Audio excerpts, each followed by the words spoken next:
મિત્રો, સુરતમાં 4 કલાકમાં 5.5 ઇંચ વરસાદથી જળબંબાકાર, શાળાઓમાં રજાઓ કરાઈ જાહેરાત. સુરત શહેરમાં છેલ્લા 24 કલાકથી ધોધમાર વરસાદ યથાવત રહેતા અનેક વિસ્તારોમાં જળબંબાકાર જેવી સ્થિતિ સર્જાઈ છે. Adajan, LP Savani road, canal road, Dabholi અને સિંગણપોર સહિતના વિસ્તારોમાં પાણી ભરાઈ જતા સ્થાનિક રહેવાસીઓ તેમજ વાહન ચાલકોને ભારે મુશ્કેલીનો સામનો કરવો પડી રહ્યો છે. શાળાઓમાં રહેશે રજા. શહેરના કેટલાક શાળાઓ પાસે પાણી ભરાઈ જતા વિદ્યાર્થીઓને મધ્ય માર્ગે જ રજા આપી દેવામાં આવી. વાલીઓ બાળકોને ખભે બેસાડીને ઘરે લઈ જવા મજબૂર બન્યા. કલેક્ટર દ્વારા જાહેરાત કરવામાં આવી છે કે આજે તમામ શાળાઓમાં બપોર પાળીની રજા જાહેર કરવામાં આવે છે.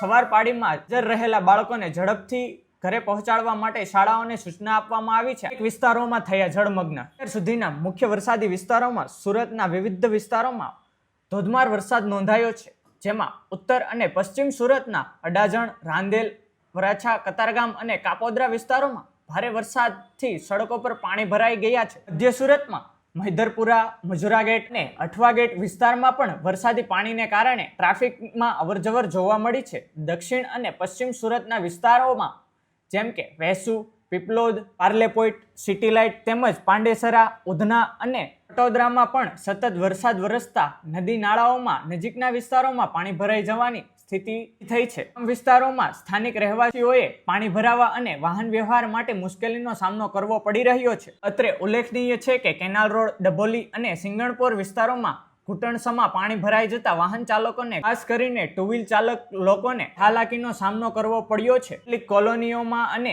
બજારોમાં અંધારપટ જેવી સ્થિતિ સર્જાઈ છે. હવામાન વિભાગ દ્વારા આગાહી આપવામાં આવી છે. આગામી 7 દિવસ દક્ષિણ ગુજરાતમાં ભારેથી અતિભારે વરસાદ પડી શકે છે. સ્થાનિક પ્રશાસન અને NDRFને સતર્ક રાખવામાં આવી છે.